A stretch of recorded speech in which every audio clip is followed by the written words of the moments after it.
हर रोज एक नई कहानी देखने के लिए चैनल को सब्सक्राइब करें और बेल आइकन दबाना ना भूलें। अंतिमा अपनी लाइफ में बहुत खुश थी।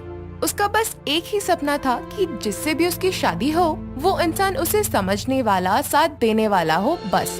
क्योंकि आजकल की शादी का नाम लेकर जो मजाक किया जाता है उससे उसे बहुत डर लगता था। लेकिन राजीव के साथ शादी करके उसका ये डर भी खत्म हो जाता है। उसका पति राजीव बिल्कुल वैसा ही पार्टनर था जिसकी उसने कल्पना की थी। ऐसे ही समय बीतता है। शायद किस्मत को कुछ और ही मंजूर था, जिसके चलते शादी के कुछ समय बाद ही उसके पति राजीव की डेथ हो जाती है और उसकी पूरी लाइफ ही बदल जाती है, जिसकी वजह से उसे हमेशा हर बात पर अपनी सास के ताने सुनने पड़ते थे। ऐसे ही कुछ समय और बीतता है। एक दिन अंतिमा किचन में काम कर रही होती है, तभी उसकी सास कलावती उसे आवाज देकर बोलती है, बहू, ओ अंतिमा बहू, जरा 2 कप चाय ले आओ, ममता आंटी आई है। जी माँ जी, अभी लाती हूँ। कुछ समय बाद अंतिमा कलावती और ममता के लिए चाय लेकर आती है और चाय को टेबल पर रखकर किचन में वापस चली जाती है। उसके जाने के बाद ममता कलावती से कहती है, कलावती, एक दोस्त होने के नाते तुझे बोल रही हूँ, तेरी बहू विधवा है, साथ ही जवान और सुंदर भी है। अगर ऐसे रोज रोज बन ठन कर बाहर जाएगी तो लोग तो बातें करेंगे ही ना। ममता बात तो सही कह रही है, मैं आज ही अपनी बहू को बोलती हूँ, उसे कहीं जाने की जरूरत नहीं है, वही सही होगा। तेरी बहू जवान और सुंदर है, अभी इसकी उम्र थोड़ी है विधवा होने की, इसलिए अपनी बहू पर नजर रखियो, ठीक है? अब मैं चलती हूँ, फिर आऊंगी। ममता इतना कहकर वहाँ से चली जाती है। कुछ समय बाद अंतिमा अपनी सास के पास आती है और कहती है, माँ जी, मुझे किचन का थोड़ा सामान लेकर आना है, तो मैं मार्केट जाकर आती हूँ। कोई जरूरत नहीं है बहू मार्केट जाने की, मुझे बता क्या लाना है, मैं ला कर दूंगी।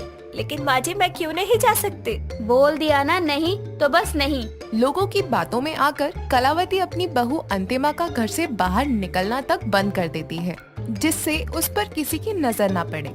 ऐसे ही कुछ समय और बीतता है। तभी एक दिन अंतिमा नहा धोकर अपने घर की छत पर अपने बालों को सुखा रही होती है, जिसे पड़ोस के छत पर खड़े कुछ लड़के बहुत ध्यान से देख रहे होते हैं। तभी उसकी सास कलावती छत पर आती है और उसकी नजर सामने छत पर खड़े लड़कों पर जाती है, जो कि उसकी बहू को देख रहे होते हैं। ये देखकर कलावती अपने बहू का हाथ पकड़कर उसे नीचे लेकर आती है और कहती है, क्या बात है बहू, बहुत मजा आ रहा है अपनी जवानी और सुंदरता की नुमाइश करते हुए। माँ जी, ये सब आप क्या बोल रही है? सही तो कह रही हूँ, पड़ोसी की छत पर जो लड़के खड़े थे उन्हीं को दिखा रही थी ना, तो ये अपनी सुंदरता और अपनी जवानी। बस करिए माँ जी, ऐसे शब्द अपनी बहू को कौन बोलता है? आपको जरा भी शर्म नहीं आती? मैं तो सिर्फ बालों को सुखा रही थी। अपनी कसम माँ जी, मैंने तो उन लड़कों को देखा तक नहीं। बहू, तुझे इतना बड़ा घर कम पड़ गया था क्या अपने बालों को सुखाने के लिए, जो तू छत पर गई थी? अरे सीधा सीधा बोल, तुझे अपनी जवानी और सुंदरता को दिखाना था उन लड़कों को, ताकि उन्हें भी पता चले कि तू कितनी सुंदर है। क्योंकि अब मैं तुझे घर के बाहर नहीं जाने देती, इसलिए तूने सोचा कि क्यों ना छत पर जाकर ही सबको दिखाकर मजे ले लूं। बस करिए माँ जी, मुझे अपनी जवानी और सुंदरता की नुमाइश करने की कोई जरूरत नहीं है, क्योंकि मुझे फर्क नहीं पड़ता कि अब कोई मेरे बारे में क्या सोचता है। दूसरी बात ये है कि मैं आपके घर की बहू हूँ, जिसके नाते मुझे अपनी सीमाएं अच्छे से पता है। लेकिन आज ये सब बोलकर आपने मुझे बहुत दुखी किया। अगर ऐसी ही बात है ना, तो आज इस परेशानी को जड़ से खत्म कर दे, कटवा दे अपने इन बालों को, ना ज्यादा बड़े होंगे, ना इनको सूखने में ज्यादा समय लगेगा। नहीं माँ जी, ऐसा मत करिए। आप जानती हैं मुझे मेरे लंबे बालों से कितना प्यार है। प्लीज मेरे बाल मत कटवाइए, प्लीज। आज के बाद मैं छत पर कभी नहीं जाऊंगी। क्यों बहू, क्या हुआ? जब तेरा पति ही नहीं है तो अपने इन बालों से तू अपनी सुंदरता क्यों बढ़ा रही है? किसको दिखाना है तुझे अपने लंबे बालों को? बहू, इनको तुझे कटवाना ही पड़ेगा। इतना कहकर कलावती अपनी बहू की जवानी और सुंदरता से डरकर उसके काले घने लंबे बालों को छोटा करवा देती है, जिससे उसकी सुंदरता में थोड़ी कमी आ जाए और उसे कोई भी नजर उठाकर ना देखे। अपने साथ हुए इस बर्ताव से अंतिमा अंदर से बिल्कुल टूट जाती है और अपने कमरे में बैठी रो रही होती है कि तभी उसके पति का दोस्त अर्जुन उसके घर पर आता है और अंतिमा को आवाज देता है, जिस पर अंतिमा सिर पर पल्लू लेकर कमरे से बाहर आती है और कहती है, क्या बात है अर्जुन जी, आज आपका यहाँ आना कैसे हुआ? कुछ नहीं भाभी जी, बस यहीं से गुजर रहा था तो सोचा आपसे और आंटी से मिलता चलूं। अफसोस माँ जी तो घर पर नहीं है। आप बताइए सब ठीक है? आपकी वाइफ कैसी है? जी भाभी जी, सब आप लोगों का आशीर्वाद है और सब कुछ ठीक है। भाभी एक बात बताइए, आपने मेरे सामने ऐसे पल्लू क्यों कर रखा है? और आप मुझसे पहली बार थोड़ी मिल रही हो और ना ही मैं कोई अनजान हूँ। नहीं अर्जुन जी, ऐसी तो कोई बात नहीं है, बस ऐसे ही ले लिया। भाभी जी अगर कोई बात है तो आप मुझे बता सकती थी। राजीव मेरे बचपन का दोस्त था। अगर मैं आपकी किसी परेशानी में मदद कर पाऊंगा तो मुझे बहुत खुशी होगी। अर्जुन और अंतिमा बात ही कर रहे होते हैं कि तभी उसकी सास कलावती घर वापस आती है और अपनी बहू के साथ अपने बेटे के दोस्त को देखकर जोर जोर से चिल्लाते हुए कहती है, हे भगवान, बस यही देखना बाकी रह गया था। अब मेरे पीछे से तू लड़कों को अपने घर में भी बुलाने लगी। माँ जी चुप हो जाइए, कम से कम बाहर वालों के सामने तो मेरी इज्जत खराब मत करिए। चुप कर तू कलमुही, तू तो यही चाहती है कि सब तेरी सुंदरता और जवानी की तारीफ करे, तेरे पीछे पड़े रहे। मेरे रहते हुए कभी ऐसा नहीं होगा। आंटी जी आप ये सब क्या बोले जा रही हैं? ऐसा कुछ भी नहीं है। भाभी जी ने मुझे नहीं बुलाया है, मैं तो खुद अपनी मर्जी से आया था। आप लोगों से मिलने के लिए यहाँ आया था तो पता चला कि आप घर पर नहीं हैं, इसलिए बस मैं अभी जाने ही वाला था। जैसे आप बोल रही हैं ना, उसे देखकर लगता है कि आपकी सोच बहुत छोटी है आंटी जी। बेटा तेरी गलती नहीं है, तू तो एक लड़का है। जब यही बन सवर कर घूमेगी तो कोई भी फिसल जाएगा। यही अपनी जवानी को संभाल नहीं पा रही, बताओ आज तो इसने मेरी नाक ही कटवा दी। बस करिए आंटी जी, आप ये सब क्या बोल रही हो? मुझे लगता है मैंने यहाँ आकर गलती कर दी। एंड सॉरी भाभी, लेकिन ये सब देखकर मुझे आपके लिए बहुत बुरा लग रहा है। बेटा बुरा तो लगेगा ही, मैंने आकर तुम लोगों का अच्छा समय जो खराब कर दिया ना। बस माँ जी, अब अगर आपने इससे आगे कुछ बोला तो मैं भूल जाऊंगी कि आप मेरी सास है। आज तक आपने मेरे साथ जो भी गलत किया मैंने सब बर्दाश्त किया। आपने आज मेरे चरित्र पर उंगली उठाकर सारी हदें पार कर दी है। मैं जवानी में विधवा हो गई, इसमें मेरी क्या गलती है? मुझे जवानी में लोग विधवा देखकर तरह तरह की बातें बनाते हैं, तो इसमें मेरी क्या गलती है? मुझे बस इतना बताइए मेरी गलती कहाँ थी? आज तक आपने मेरे साथ जो भी गलत किया मैंने उसका कभी कोई पलट जवाब नहीं दिया। सोचिए ना, मुझे भी तो शिकायत का मौका है ना आपसे। मुझे दुख नहीं होता अपने विधवा होने का? मैंने ऐसा क्या कर दिया जो आप हमेशा मुझे ऐसे बोलती रहती है? मैं कहीं अकेले बाहर नहीं जा सकती, कोई रंगीन कपड़ा नहीं पहन सकती, अपनी मर्जी का खा नहीं सकती, किसी से ऊंची आवाज में बात नहीं कर सकती, किसी अनजान से तो बिल्कुल नहीं कर सकती। क्यों? हर तरफ से मैं ही गलत क्यों हूँ? बताइए ना, अगर मैं विधवा हो गई तो क्या मुझसे मेरी जिंदगी जीने का हक ही छीन लिया जाएगा? अपनी बहू की सारी बातें सुनने के बाद कलावती को अपनी गलती का एहसास होता है और वो तुरंत अपनी बहू को रोकती है। साथ ही अर्जुन और अपनी बहू को गलत कहने और समझने के लिए उनसे माफी मांगती है। सुहानी लाल कलर के प्यारे से ड्रेस को पहने हुए सज धज कर रेस्टोरेंट में टेबल पर राज का इंतजार करते हुए खुद से बोलती है, आज मैं राज को अपने दिल की बात बता दूंगी कि मैं उससे कितना प्यार करती हूँ। मैंने देखा है उसकी आंखों में कि वो भी मुझे बहुत प्यार करता है। सुहानी ये सब बोल ही रही होती है कि तभी राज सामने से चलकर आ रहा होता है और सुहानी को लाल ड्रेस में सजा हुआ देखकर राज उसे निहारता रह जाता है और सुहानी उसके पास आकर बोलती है, अरे देखते ही रहोगे अब के चलोगे भी? देखो मैंने तुम्हारे लिए कितना कुछ ऑर्डर किया है।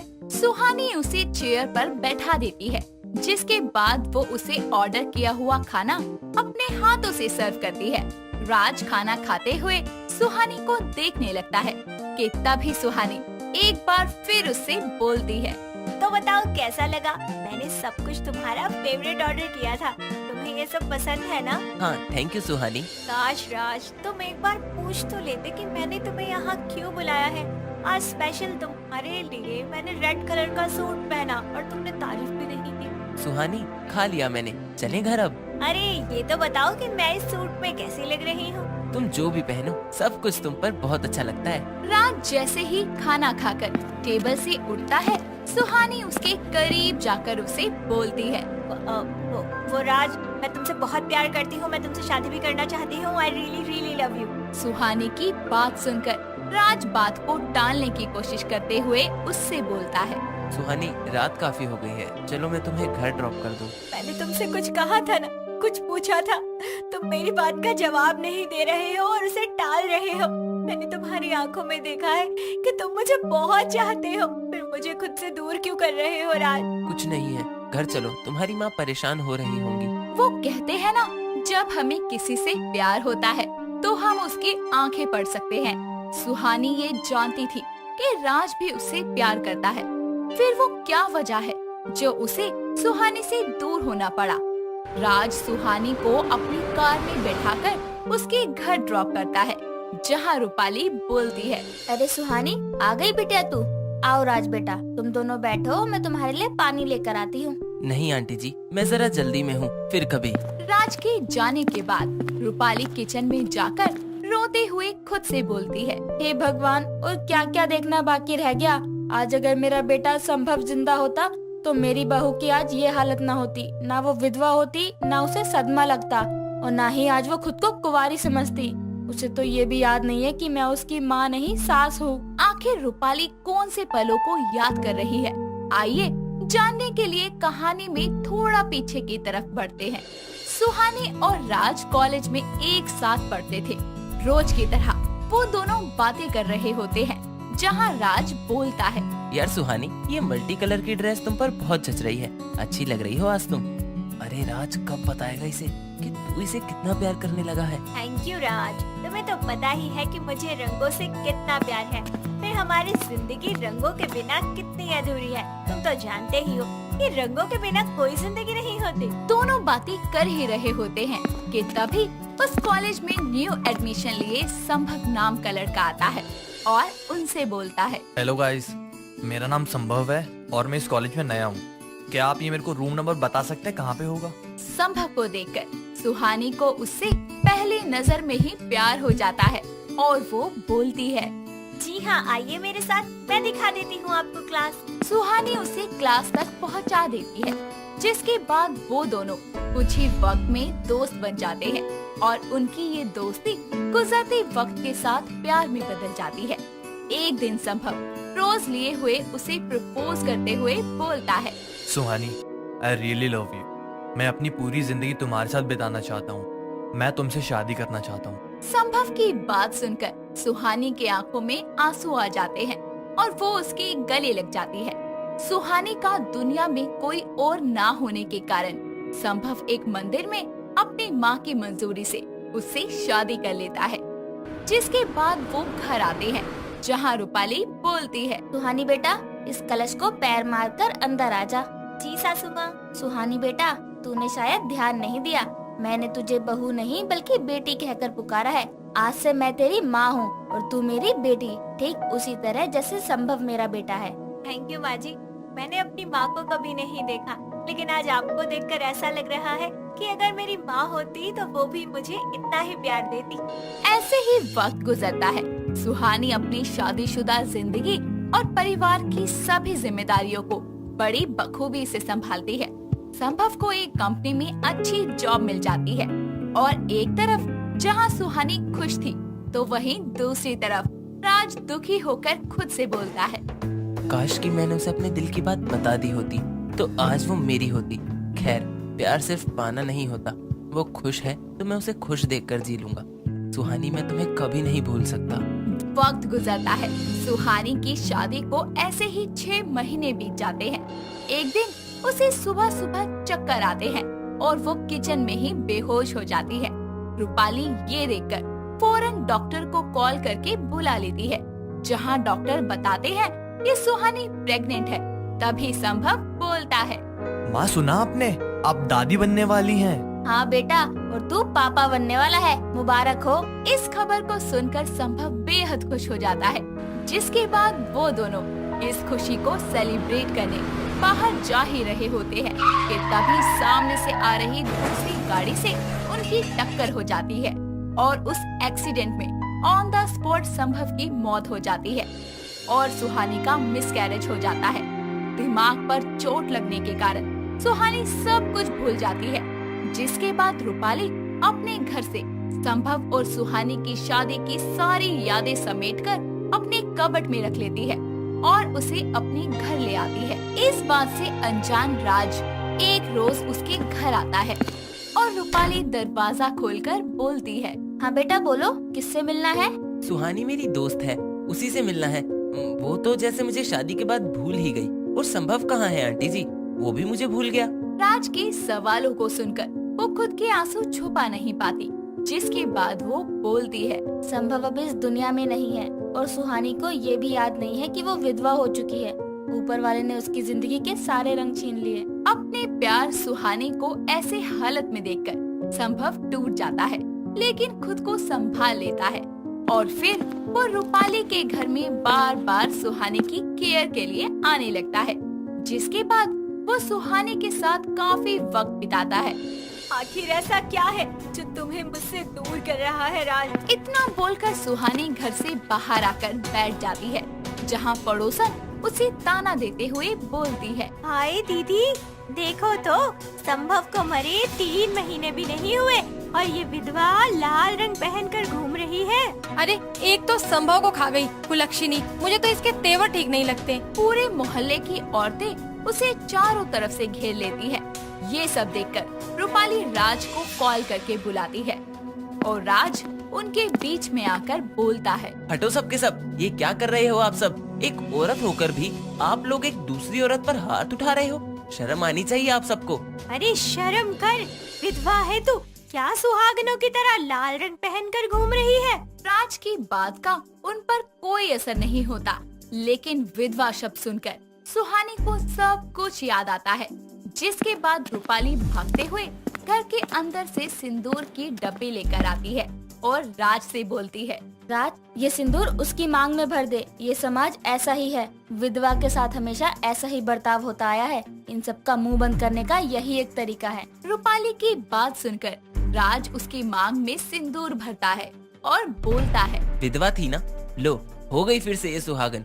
चली जाओ अब आप सब, वरना मजबूरन मुझे पुलिस को बुलाना पड़ेगा। सभी वहाँ से चली जाती हैं और राज उसे बोलता है, तुम्हें क्या लगता है कि मुझे तुमसे प्यार नहीं, कॉलेज के वक्त से चाहता था तुम्हें, लेकिन कह नहीं पाया। आज तुम मेरी सुहागन बन गई। मुझे सब कुछ याद आ गया है कि मैं एक विधवा हूँ, लेकिन आज एक बार फिर से मैं सुहागन हो गई। अरे मैं इस बात से इनकार नहीं कर सकती कि मैं तुमसे प्यार करने लगी हूँ। अगर संभव मुझे छोड़ के चले गए तो इसका मतलब ये नहीं कि मेरी जिंदगी से सारे रंग और खुशियाँ ही चले गए। नहीं, ऐसा बिल्कुल नहीं है, मुझे भी जीने का हक है। सुहानी अपने मन की बात उसे बताती है, जिसके बाद दोनों एक दूसरे से गले मिलते हैं और रूपाली दोनों को आशीर्वाद देती है। इसी के साथ ये कहानी यहाँ खत्म होती है। राधिका एक बहुत ही समझदार लड़की थी, जो अपनी माँ मंजू के साथ मिलकर काम में हाथ बटाती थी। राधिका को बचपन से ही कुकिंग करने का बहुत शौक था और वो अपनी पढ़ाई पूरी करने के बाद शेफ बनना चाहती थी। राधिका के माता पिता बहुत गरीब थे, जिस वजह से राधिका कुकिंग क्लासेस नहीं जा पाई और उसने घर में ही कुछ ना कुछ बनाना शुरू कर दिया। ऐसे ही एक दिन राधिका किचन में कुछ बना रही होती है, तभी राधिका की माँ बोलती है, क्या क्या बना रही है? कुछ न कुछ सामान खराब ही करती रहती है, हमारे पैसे ही लगाती रहती है बस। मम्मी, एक बार में एक्सपर्ट थोड़ी ना हो जाते हैं, धीरे धीरे बनाना आ जाएगा। आप मुझसे पैसे ले लेना अगर इस बार खराब हो गया तो। आई बड़ी पैसों वाली, तू बड़ी कमाई करके ला रही है ना। भाई हम तो गरीब आदमी हैं, अपने ससुराल में जाकर ही बनाइयो जो बनाना है, हमारा खर्चा मत कर। देखना, जिस दिन मैं शेफ बन गई ना, उस दिन आप खुद बोलेंगी, मुझे तो राधिका के हाथ का खाना खाना है। आप खुद चल कर आएंगी मेरे ससुराल मेरे हाथ का खाना खाने। ऐसे ही समय गुजरता गया और राधिका अच्छा खाना बनाने लगी, जिसके कुछ समय बाद राधिका के माता पिता ने मेहुल नाम के अच्छे घर के लड़के से उसका रिश्ता करके उसकी शादी करवा दी। शादी करके मेहुल राधिका को घर ले आता है, जिसके बाद मेहुल की माँ उर्मिला अपनी बहू की आरती उतारकर बोलती है, आओ बहू, अपने दाएं पैर से चावल के कलश को गिराकर घर में प्रवेश करो। जैसे ही राधिका गृह प्रवेश करती है तो उसकी सास के वो पैर छूती है और ये देखकर उर्मिला बोलती है। सदा सुखी रहो बहू, जाओ जाकर आराम कर लो। इन कपड़ों में बड़ी परेशानी हो रही होगी तुम्हें। जी माँ जी, ये लहंगा बहुत भारी है ना। बेटा कल मंदिर जाएंगे, सुबह जल्दी उठ जाना। और कल तुम्हारी पहली रसोई है तो कुछ मीठा बना लेना। और हाँ, अभी खाने के लिए मैं राजमा चावल बना रही हूँ, तो खा लेती हो ना तुम? हाँ जी माँ जी, खा लेती हूँ। माँ जी आप कहे तो आज खाना मैं ही बनाऊँ? नहीं बेटा, आज नहीं कल बनाना। ऐसे ही अगले दिन राधिका जल्दी उठकर तैयार होकर मूंग की दाल का हलवा बना लेती है, जिसके बाद घर के मंदिर में भगवान को भोग लगाकर वो अपनी सास और पति के साथ पास के मंदिर जाती है। वहाँ से आने के बाद सभी हॉल में बैठे होते हैं। तभी उर्मिला बोलती है, बहू हलवा तो खिला, जा गरम करके ले आ। राधिका रसोई से हलवा लाकर अपनी सास और पति को पकड़ाती है और तभी सब हलवा खाते हैं और मेहुल बोलता है, वाह क्या हलवा है, बहुत अच्छा। किसने सिखाया तुम्हें बनाना? किसी को भी नहीं, थोड़ा बहुत माँ को देखकर और बाकी बचा कुछ फोन से देखकर। मुझे हमेशा से ही खाना बनाने का काफी शौक था। फिर तो बहू तो सब कुछ बना लेती होगी। जी माँ जी, मैं सब कुछ बना लेती हूँ। सही है, फिर तो बढ़िया बढ़िया पकवान बनाकर खिलाना। आज मैं बना लेती हूँ, कल से फिर तेरा ही नंबर है। उर्मिला इतना बोलकर अपने कमरे में आराम करने चली जाती है, जिसके बाद झूठे बर्तन लेकर राधिका बर्तन साफ करने चली जाती है और समय गुजरता है। अब हर सुबह राधिका रोज अपनी जिम्मेदारियों से काम करती। साफ सफाई करने के बाद खाना बनाकर वो मेहुल को ऑफिस भेज दिया करती। ऐसे ही एक दोपहर मेहुल अपने ऑफिस में अपने दोस्तों के साथ बैठा खाना खाता है और खाने का स्वाद देखकर मन में बोलता है, मजा आ गया आज तो। क्या खाना बनाया है राधिका ने? मेहुल को इतनी खुशी से खाना ठूसता देखकर उसका दोस्त कार्तिक बोलता है, अबे साले क्या लाया है, अकेले अकेले खा रहा है, पूछा भी नहीं तूने मुझे तो। तू भी खा ले यार, तेरी भाभी ने बनाया है, खाकर देख। कार्तिक मेहुल का खाना चखकर बोलता है, क्या मजेदार खाना बनाया है। यकीन नहीं हो रहा कि घर का खाना है, ऐसा लग रहा है होटल का खाना है। कलाई पनीर खाकर मजा आ गया। शाम को मेहुल जब घर आता है तो राधिका और उर्मिला टीवी देख रहे होते हैं। तभी मेहुल राधिका को बोलता है, राधिका यार क्या खाना बनाया था तुमने, कसम से रेस्टोरेंट का खाना भी फेल कर दिया, बहुत ही लाजवाब। अच्छा, सच बोल रहे हो ना? हाँ सच में, मेरा दोस्त भी तारीफ कर रहा था खाना खाकर, उसे भी बहुत पसंद आया। हाँ, खाना तो बढ़िया बना देती है बहू। जब से बहू आई है कम से कम बढ़िया बढ़िया खाना तो मिल रहा है मुझे। वैसे राधिका तुम्हारा गोल क्या था? मेरा मतलब तुम बनना क्या चाहती थी? शादी से पहले तुम्हारे भी कुछ सपने होंगे। जी मेहुल जी, मुझे ना हमेशा से कुकिंग का और शेफ बनने का बहुत शौक था, पर माँ पापा के पास इतने पैसे नहीं थे कि वो मुझे अच्छी कुकिंग क्लास ज्वाइन करवा सके। अगर आपकी और माँ जी की इजाजत हो तो मैं कुकिंग कोर्स करना चाहती हूँ और फिर अपना बहुत बड़ा नाम बनाना चाहती हूँ शेफ बनके। नहीं बहू, हम तुझे बाहर जाने की इजाजत तो नहीं दे सकते। हमारे खानदान में कोई भी बहू नौकरी करने नहीं गई आज तक। माना कि तू शेफ बनेगी, लेकिन करेगी तो नौकरी ही ना। मैं इजाजत नहीं दे सकती। शादी के बाद बहुएं घर में ही ठीक लगती हैं। उर्मिला की बात सुनने के बाद राधिका कमरे में आ जाती है। उसके पीछे मेहुल भी आता है और अपनी माँ की कड़वी बातों के लिए राधिका से बोलता है, तुम मम्मी की बात का बुरा मत मानना, वो थोड़ी ओल्ड फैशन है। कोई बात नहीं मेहुल जी, शायद मेरे नसीब में ही नहीं लिखा कि मैं एक बेहतर शेफ बन जाऊं। मैं तो बस यही चाहती थी कि अगर मैं शेफ बन जाती तो मैं दोनों घर एक साथ संभालती। मेरी इतनी इनकम तो होती कि मैं अपने ससुराल में भी रखती और बची कुची सेविंग अपने माँ बाप को दे देती। आखिर मेरे अलावा उनका है ही कौन। हाँ तुम बोल तो सही रही हो, जिन माँ बाप ने हमारी इतनी केयर करी, हमें बड़ा कर दिया, अब हमारा फर्ज है हम उनको संभालें। कोई बात नहीं, तुम परेशान मत हो। मेरे पास एक आइडिया है, क्यों ना आप अपनी रेसिपी बना कर सोशल मीडिया पर अपलोड करो। आप कह तो सही रहे हैं, लेकिन ऐसे बहुत लोग हैं जो अपनी रेसिपीज को शेयर करते हैं। हाँ वो बात ठीक है, लेकिन तुम उन सबसे कुछ अलग बनाकर रेसिपी शेयर करो। कोई अलग ट्रिक हो जिससे सब तुम्हारी रेसिपी ज्यादा देखें। लेकिन अगर माँ जी को पता चला तो वो बहुत गुस्सा करेंगे। तुम उनकी टेंशन मत लो, मैं सपोर्ट कर रहा हूँ ना तुम्हें। जब उनको पता चलेगा कि उनकी बहू खाने का कमाल दिखाकर घर बैठे पैसे कमा रही है तो वो खुद ही पिघल जाएंगी। वैसे भी बाहर जाकर नौकरी करने को मना करा है, घर पर नहीं। ऐसे ही राधिका मेहुल की बात मानकर रेसिपी बना बनाकर सोशल मीडिया पर अपलोड करने लगती है और अपनी तरफ से नई नई रेसिपीज भी डालने लगती है, जिससे लोगों को उसकी रेसिपीज अच्छी लगने लगती है और लोगों ने उसके चैनल को लाइक और सब्सक्राइब करना चालू कर दिया था। ऐसे ही धीरे धीरे राधिका के फॉलोअर्स भी बढ़ने लगते हैं, जिससे उसको पैसे भी मिलने लगते हैं। ऐसे ही एक दिन उर्मिला अपना फोन चला रही होती है और वीडियोस देख रही होती है और उसके सामने राधिका की रेसिपी वीडियो आती है और वो उसे देखकर कहती है, लग तो राधिका ही रही है, खाना तो अच्छा बनाया है, घर भी हमारा ही लग रहा है। चश्मा भी तो रख के भूल गई, पता नहीं कहाँ रख दिया। इसको ही बुलाती हूँ। राधिका, राधिका। माँ जी क्या हुआ? बेटा ये तो तेरे जैसी लग रही है, फोन में देख तो जरा। माँ जी ये मेरे जैसी नहीं, मैं ही हूँ इस वीडियो में। अरे वाह बहू, ये तो कमाल हो गया, तू तो फोन में आने लगी। तूने खाना बनाकर इंटरनेट पर डाल दिया। माँ जी अब मैं इससे पैसे कमाने लगी हूँ। मैं बहुत खुश हूँ, कोई तो हुनर है तेरे अंदर। आखिर खाना खजाना बना ही दिया मेरी बहू ने। माँ जी मुझे बस ये कंपटीशन क्लियर करना है, उसके लिए मुझे आपकी परमिशन चाहिए। तू बिल्कुल जा सकती है बेटा, अब मैं तुझे बिल्कुल नहीं रोकूंगी। राधिका के चैनल को ब्लू टिक मिल जाता है, जिसके बाद उसको कुकिंग कंपटीशन का चैलेंज ऑफर आता है। राधिका इस कंपटीशन के लिए जाती है और काफी सारे मास्टर शेफ्स भी वहाँ आते हैं, लेकिन राधिका उस कंपटीशन में जीत ही जाती है, जिसके बाद उसे शेफ कैप के साथ मेडल और सर्टिफिकेट से भी सम्मानित किया जाता है और साथ ही एक प्राइस चेक भी मिलता है। राधिका जब घर आकर अपनी सास और पति को ये सब बताती है तो सभी उसकी कामयाबी से बहुत खुश होते हैं।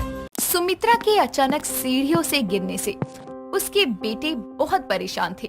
एक तरफ उसकी बड़ी बहू सुनीता उसकी सेवा में लगी थी, उसके पैरों की मालिश कर रही थी, तो दूसरी तरफ नई बहू आकृति उसको खाने पीने की कोई कमी नहीं होने दे रही थी।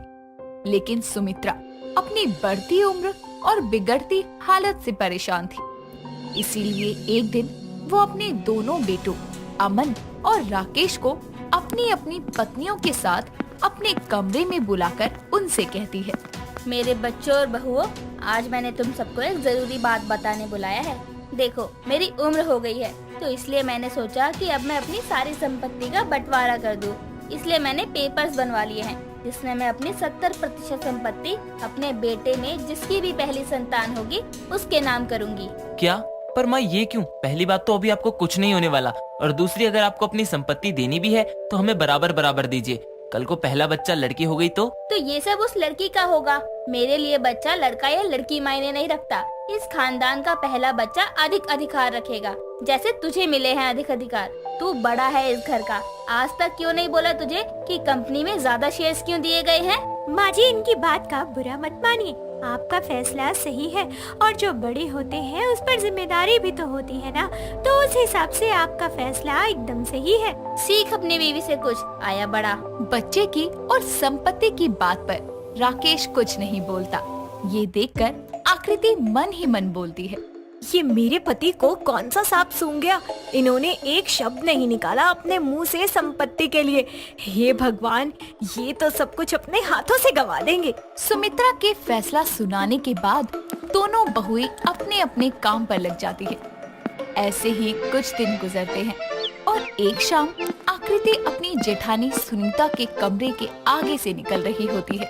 तभी वो सुनीता को मुंह पर हाथ रखकर बाथरूम में जाते देखती है। ये देखकर वो खुद से कहती है, ये दीदी को क्या हो गया? कहीं ये माँ तो नहीं बनने वाली? हे भगवान, कुछ ना हो, कुछ ना हो, मैं क्या करूँगी? आकृति टेंशन से भरी हॉल की तरफ जा रही होती है। तभी वो अचानक हॉल में आकर बेहोश हो जाती है और सोफे पर बैठी सुमित्रा ये देखकर सुनीता को आवाज लगाती है और दोनों मिलकर आकृति को उसके कमरे तक ले जाते हैं। इतने में राकेश डॉक्टर को लेकर आता है और डॉक्टर जब आकृति का चेकअप करके बाहर आती है तो सबसे कहती है, मुबारक हो, आपकी बहू प्रेग्नेंट है। अब इसका खूब ख्याल रखिएगा और ध्यान रहे ये ज्यादा ऊपर नीचे न करे। अब मैं चलती हूँ। डॉक्टर के जाते ही सुमित्रा खुशी से नाचते हुए अपनी बहू सुनीता को गले लगाकर कहती है, अरे सुनीता बहू, तेरी देवरानी माँ बनने वाली है, मैं दादी बनने वाली हूँ। अरे राकेश, तू बाप बनने वाला है रे। आज मैं बहुत खुश हूँ। कितने समय बाद इस घर में बच्चे के आने की खुशखबरी आई है। हाँ माँ जी, खुशी तो बहुत बड़ी है, क्यों देवर जी? हाँ भाभी, ये कैसे हो सकता है? अभी जाकर देखता हूँ। राकेश कमरे में जाकर आकृति से बोलता है, आकृति, डॉक्टर ने जो बाहर बोला वो सच है क्या? तुम माँ बनने वाली हो? हाँ, और क्या, डॉक्टर झूठ बोलेगी? वैसे मुझे लग ही रहा था कुछ दिन से। पर ये कैसे हो सकता है? मतलब? इस वक्त चुप रहना ही ठीक होगा, क्योंकि अगर सच्चाई सबके सामने आई तो सब कुछ बर्बाद हो जाएगा। सुमित्रा अपनी बहू के माँ बनने की खुशी में अगले दिन एक नई विल बनवाती है और उसमें सब कुछ अपनी बहू आकृति के होने वाली संतान के नाम कर देती है। ये देखकर अमन बोलता है, माँ, ये आपने क्या किया? पहले तो आप 70% दे रही थी इस खानदान के पहले बच्चे को, और अब सब कुछ ही दे रही हो। देख बेटा, तेरी शादी को 6 साल हो गए हैं। अगर बहू के माँ बनने की आस होती तो अब तक बन जाती। इसलिए अब इस खानदान की उम्मीद आकृति का बच्चा है, तो सब कुछ वही संभालेगा। ये बात सुनकर सुनीता का दिल तो दुखता है, लेकिन वो हंसते हुए उस वक्त सुमित्रा से कहती है, हाँ माँ जी, आपने बहुत अच्छा किया। मैं देवरानी जी के लिए बड़ी खुश हूँ। सब कुछ अपने बच्चे के नाम होने पर आकृति बेहद खुश थी और माँ बनने के कारण अब वो घर के किसी काम को हाथ नहीं लगाती थी।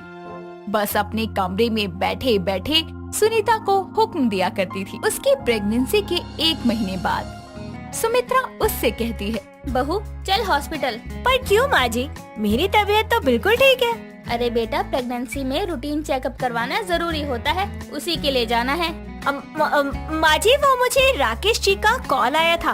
उन्होंने कहा था वो ले जाएंगे मुझे कल। आप चिंता मत करो, मैं उनके साथ चली जाऊंगी। ठीक है, चल, अपने पति के साथ जाएगी तो ज्यादा अच्छा होगा। अगले दिन आकृति राकेश के साथ रूटीन चेकअप करवाने जाती है, लेकिन उसी डॉक्टर के हॉस्पिटल जो उसके घर पहले आई थी, और उसके हॉस्पिटल पहुंचकर वो अकेले में डॉक्टर से कहती है, डॉक्टर, मैंने आपको झूठी रिपोर्ट्स के लिए कॉल किया था, क्या वो तैयार है? हाँ लीजिए, लेकिन मेरी मानिए तो आप ये झूठ ज्यादा दिन के लिए मत बोलिए। एक डॉक्टर होकर मैंने आपका साथ इस झूठ में इसलिए दिया क्योंकि किसी की जान का सवाल था, वरना डॉक्टर होकर मेरा झूठ बोलना बिल्कुल भी सही नहीं है। जी डॉक्टर, आप बिल्कुल चिंता मत करिए। मैंने भी आपसे इतना बड़ा झूठ इसीलिए बुलवाया है क्योंकि मेरी सासू माँ सीरियस है। उनको खुश रखना, उनकी जान बचाना मेरी ही तो जिम्मेदारी है। आकृति इतना बोलकर रिपोर्ट्स लेकर बाहर आती है, लेकिन ये सब चुपके से राकेश सुन लेता है। इतने में आकृति बाहर आकर राकेश को कहती है, चलेगा, अल्ट्रासाउंड की रिपोर्ट दे दी है डॉक्टर ने। अच्छा, कैसा है ये बच्चा? ठीक तो है ना? हाँ, बच्चा ठीक है और बहुत हेल्दी भी है। आकृति घर आती है और अपनी सास को भी वही सब बताती है, जिसके बाद सभी आकृति का बहुत ख्याल रखते हैं। हर समय उसके आगे पीछे लगे रहते हैं। ऐसे ही देखते देखते 8 महीने गुजर जाते हैं और सुमित्रा अपनी बहू और उसके बच्चे की गोद भराई का प्रोग्राम रखती है, जिसमें वो आकृति को पहनने के लिए बहुत महंगी सी साड़ी देती है, जिसको देखकर आकृति कहती है, वाओ, ये साड़ी कितनी अच्छी है। सच में माँ बनने में इतना मजा है, मुझे तो पता ही नहीं था। साड़ी देखकर आकृति बहुत खुश थी, लेकिन जब कुछ देर में वो तैयार होकर आती है तो उसने साड़ी की जगह सूट पहना होता है, और ये देखकर सुमित्रा कहती है, बहू ये क्या, तुमने साड़ी नहीं पहनी? अरे मैंने वो साड़ी खास तुम्हारे लिए इसी फंक्शन के लिए ली थी। हाँ देवरानी जी, माँ जी ने 36 दुकानें घूमने के बाद आपके लिए वो साड़ी पसंद की थी। हाँ हाँ दीदी, जानती हूँ। माँ जी, वो क्या है, मेरे इस बढ़ते पेट के साथ साड़ी नहीं बन पाती, इसीलिए मैंने नहीं पहनी। इतनी सी बात, चलो आकृति, मैं पहना देती हूँ तुमको साड़ी। अरे नहीं नहीं, इसकी कोई जरूरत नहीं है, मैं सूट में ही बहुत खुश हूँ। और दीदी, आप चलो मत मुझसे, क्योंकि मैं माँ बनने वाली हूँ और आप ये जानकर खुश नहीं है, मुझे बड़े अच्छे से पता है। एक साड़ी के लिए आप माँ जी को मेरे खिलाफ भड़का रही थी। बहू तू पागल है, बड़ी बहू ऐसा क्यों करेगी? और मैं भी चाहती थी कि तू वही साड़ी पहने, इसलिए मैंने तुझसे कहा। माँ जी, बाद में पहन लूंगी मैं वो साड़ी। इस सूट में क्या खराबी है? कोई खराबी नहीं है, क्योंकि इससे ना तुम्हारा झूठा पेट धक गया। राकेश के मुंह से ये बात सुनकर आकृति तो हैरान होती ही है, साथ ही सुमित्रा और सुनीता भी चौंक जाते हैं। और फिर सुमित्रा कहती है, ये क्या बोल रहा है बेटा तू? झूठे पेट? क्या मतलब है तेरा? मतलब ये आप अपनी बहू से पूछो कि वो अपने झूठे पेट के साथ प्रेगनेंसी का नाटक कब तक करेगी। सभी आकृति की तरफ देखने लगते हैं और वो शर्म से नजरें झुकाकर खड़ी रहती है।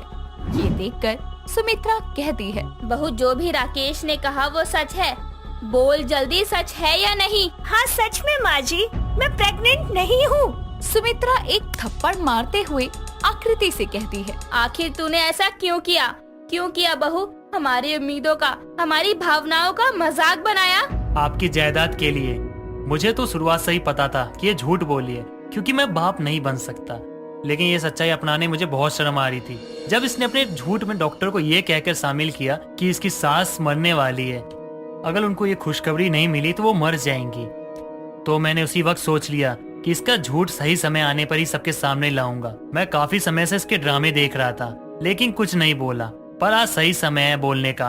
माँ जी मुझे माफ कर दो, प्लीज मुझे माफ कर दो। कभी नहीं। तूने मेरे जज्बातों का मजाक बनाया है, एक माँ बनने की पवित्र भावना का मजाक बनाया है। मैं तुझे कभी माफ नहीं करूँगी। सुमित्रा आकृति को माफ नहीं करती, लेकिन अपने दोनों बेटों की खुद की संतान ना होने पर वो अपनी बहू से ज्यादा देर तक नाराज नहीं रह पाती। लेकिन गलती के पछतावे के लिए वो उनको एक बच्चा गोद लेने को बोलती है, जिसे आकृति और सुनीता मिलकर पालती है। और एक नन्ही सी जान को एक परिवार और उसका प्यार नसीब होता है। लीला बहुत ही मस्त और खुले दिमाग वाली औरत थी। उसे बात करने का बहुत शौक था और अपने बेटे की शादी के बाद उसका ज्यादा से ज्यादा समय अपने गली मोहल्ले के लोगों से बात करके निकल जाया करता था। बहू आने के बाद भी लीला के साज श्रृंगार में कोई कमी नहीं आई। उसे देखकर कोई भी नहीं कह सकता था कि ये एक बहू बेटे वाली औरत है। बहू के घर में आने से लीला अपने घर की सभी जिम्मेदारियों से मुक्त हो चुकी थी। अब उसका सिर्फ एक काम था, सुबह सुबह तैयार होकर गली में निकल जाना और सबसे गप्पे लड़ाना। राधिका को अपनी सास की ये सब हरकतें बिल्कुल अच्छी नहीं लगती थी, जिसके चलते एक रोज राधिका अपनी सास लीला को बोलती है, माँ जी ये सब क्या कर रही हैं आप? मैं जब से शादी कर कर आई हूँ तब से देख रही हूँ आप रोज सुबह सवेरे उठकर अच्छे से तैयार होकर नाश्ता करके गली में निकल जाती हैं और फिर सीधा शाम को आती हैं। बहू तो अब और क्या करूँ? अब तेरा क्या मन है? तेरे साथ मिलकर घर के काम करूँ तेरे आने के बाद भी? माँ जी मैंने ऐसा तो नहीं कहा कि आप घर का काम करें, लेकिन ऐसे पूरा दिन गली में गुजार देना ये ठीक तो नहीं है। कल को किसी को कुछ बुरा लग जाए, कोई कुछ बोल दे तो आपको अच्छा लगेगा? तू कहना क्या चाहती है बहू? और किसकी हिम्मत है जो मुझे कुछ कहेगा? किसी के घर में थोड़ी जाती हूँ, अपनी गली मोहल्ले में घूमती हूँ।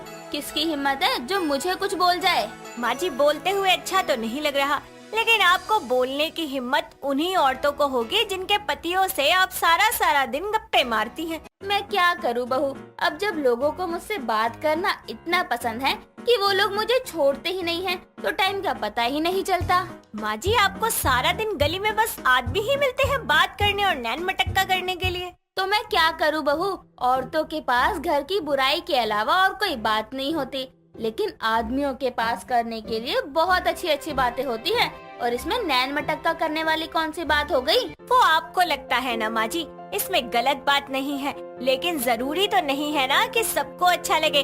अभी भी टाइम है, आप सुधर जाइए। एक कप चाय लेने में देर हो जाए तो पूरा घर सर पे उठा लेती हैं। जैसे मोहल्ले में निकल जाती हैं, भूख प्यास सब कुछ गायब हो जाता है आपका। थोड़ा उम्र का तो लिहाज कीजिए। बहू तू ज्यादा मत बोल, अपने काम से काम रख। वो मेरी शादी जल्दी हो गई थी, इसलिए तू बहू बनकर जल्दी आ गई, वरना अभी मेरी उम्र ही क्या है। माँ जी मुझे लगता है आपकी उम्र मुझसे भी ज्यादा ही कम होगी। तू मेरा मजाक बना रही है? माँ जी आज तो मैं हंस रही हूँ, लेकिन अगर आपने अपनी हरकतों पर कंट्रोल नहीं किया ना तो बहुत जल्द मोहल्ले वाले आप पर हंसेंगे। लीला को अपनी बहू की समझाई हुई किसी भी बात से कोई फर्क नहीं पड़ता और वो रोज सुबह मोहल्ले में निकल जाती और रात में ही घर के अंदर कदम रखती। ऐसे ही कुछ दिन निकल जाते हैं। तभी एक रोज लीला तैयार होकर मार्केट जाने के लिए गली में निकलती है और वहीं नुक्कड़ पर खड़े शर्मा जी लीला को रोक कर बोलते हैं। क्या बात है लीला जी, आज तो बहुत दिन बाद दिखी हो। हमें तो लगा गली का चांद छुप गया है, आप नहीं दिखी तो। क्या शर्मा जी, आप भी ना, आपको मजाक करने की बहुत आदत है। अरे मजाक नहीं कर रहा लीला जी, सच कह रहा हूँ। आप जैसी औरत पूरे मोहल्ले में कोई नहीं है। विश्वास ना हो तो मिश्रा जी से पूछ लेना। वो देखिए मिश्रा जी भी आ गए। मिश्रा जी रुकिए। क्या हुआ शर्मा जी, आज यहाँ कौन सी मीटिंग चल रही है? अरे मिश्रा जी, इनको हमारी बात पे भरोसा नहीं हो रहा कि इनकी जैसी औरत पूरे मोहल्ले में कोई नहीं है। जरा आप ही इनको समझाइए। देखिए लीला जी, बात तो शर्मा जी बिल्कुल सही कर रहे हैं। अगर आपका चेहरा ना दिखे तो दिन ही शुरू नहीं होता। अरे क्या मिश्रा जी, आपने तो शर्मा जी को भी पीछे छोड़ दिया मजाक करने में। थोड़ा उम्र भी देख लीजिए। ऐसा बोलने से पहले कोई सुनेगा तो क्या सोचेगा। क्या करें लीला जी, आपको देखते ही हम सभी लोग अपनी उम्र भी भूल जाते हैं। बात तो आपने बिल्कुल सही कही मिश्रा जी, आज तो मजा ही आ गया। दिन की शुरुआत आज बहुत अच्छी हुई है। ऐसे ही लीला को अपने पड़ोस के आदमी से बातें करते घंटों गुजर जाते हैं और राधिका अपनी सास का इंतजार करती रहती है, लेकिन उसका कोई अता पता नहीं होता।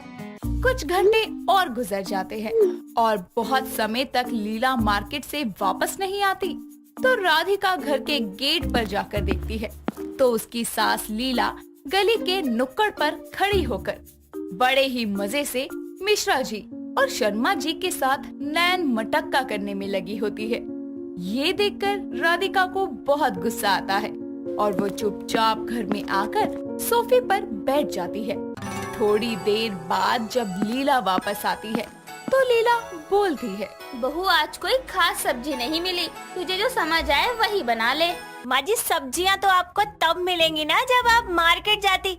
आपकी मार्केट तो शर्मा जी और मिश्रा अंकल के साथ नुक्कड़ पे लगी थी। अब बहुत हो गया, आज आने दीजिए आपके बेटे को, मैं आपका सारा सच बता दूंगी। और आज ना सभी बातों से ही पेट भर लीजिए, क्योंकि आज खाना नहीं बनेगा। ठीक है, बता दे, मुझे भी कोई डर नहीं लग रहा, मुझे वैसे भी भूख नहीं है। राधिका और लीला की बहस खत्म होने के बाद लीला का बेटा पुनीत ऑफिस से घर आता है और राधिका को आवाज देते हुए बोलता है, राधिका कहाँ हो यार, जल्दी खाना लगाओ, बहुत भूख लगी है और आज ऑफिस में भी कुछ नहीं खाया। राधिका कमरे से बाहर आकर बोलती है, सॉरी पुनीत जी, आज आपको खाना नहीं मिलेगा, घर में कोई सब्जी थी ही नहीं।